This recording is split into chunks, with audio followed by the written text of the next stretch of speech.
कविता अपने माता-पिता की बहुत लाडली थी। 3 बड़े भाइयों की बहन थी। कोई भी चीज़ माँगने पर उसी वक्त सामने हाजिर हो जाती थी। पूरे घर में रौब था उसका। पूरे परिवार और नौकरों पर राजकुमारी की तरह हुक्म चलाती थी। कविता स्कूल में पूरा रौब था। उसके बड़े घर की लाडली थी। वह ऐसे ही कॉलेज में दाखिला लिया। उसके ठाट-बाट बड़ी गाड़ी में आना-जाना, हर दिन नया फैशन देखकर हर कोई उससे दोस्ती करना चाहता था। थोड़े ही दिनों में उसके बहुत से दोस्त बन गए। पूरे कॉलेज में उसकी अपनी ही एक पहचान थी। इन दिनों उसके घर एक रिश्ता आया।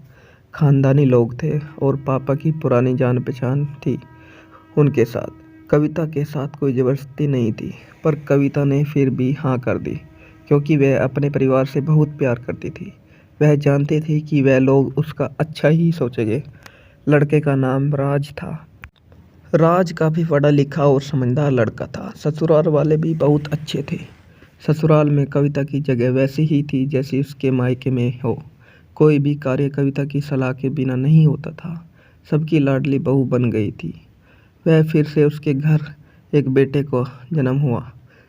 राहुल कविता को जान से प्यारा था। पोता पाकर ससुराल वाले तो फूले नहीं समाते थे। कविता कभी कभी सोचती थी कि उसकी किस्मत कितनी अच्छी है। उसका हर अपना उसे कितना प्यार करता था है। चाहे जीवन में कैसा भी समय आए, मेरे अपने हमेशा मेरे साथ है। मैं कभी अकेली नहीं हो सकती। कितनी खुशी किस्मत है। मैं शायद कविता की खुशियों को उसकी अपनी ही नज़र लग गई थी। एक दिन वह मायके जाने की जिद पर बैठी। राज को बहुत काम था, लेकिन वह फिर भी उसे ले गया। रास्ते में उनकी गाड़ी अन्य गाड़ी से टकरा गई। कविता और राहुल बहुत ही बुरी तरह से घायल हो गए। काफ़ी दिनों के इलाज के बाद राज और राहुल ठीक हो गए, लेकिन कविता पूरी तरह ठीक न हो सकी। सर पर चोट लगने के कारण वह अपनी आंखों की रोशनी खो बैठी।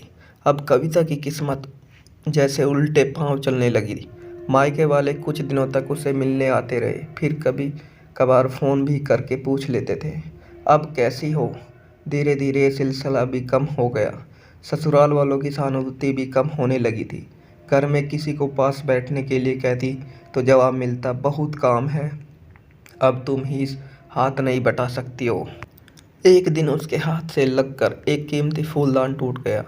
छोटी भाभी ने बहुत हंगामा मचाया। कविता के माता पिता रोज रोज के झमेलों से तंग आ गए थे। उन्होंने राज को खुद से फ़ोन कर लिया। राज कविता को अपने घर ले गया। कविता को अपने घर परिवार वालों से ये उम्मीद नहीं थी कि जिस कविता के कहे बिना घर में एक पत्ता भी नहीं हिलता था, उस घर के लिए वह अब बोझ बन चुकी थी। अब काम वाली लता को उसकी जिम्मेदारी सौंपी गई, जो उसके खाने पहनने जैसी ज़रूरतों का ध्यान रखती थी। कविता ज़्यादातर चुप ही रहती थी। कभी कभी काम वाली लता से थोड़ा बतिया लेती थी। उसके जरिए राहुल का पता चल जाता था। सबकी लाडली बेटी और बहू सबके लिए लाडली ही बोझ बन चुकी थी। जब शरीर के अंग कोई खराब हो जाते हैं, कोई अपना साथ नहीं देता, ना ही अपनापन होता, सब बदल जाता है। वक्त सबको देता है।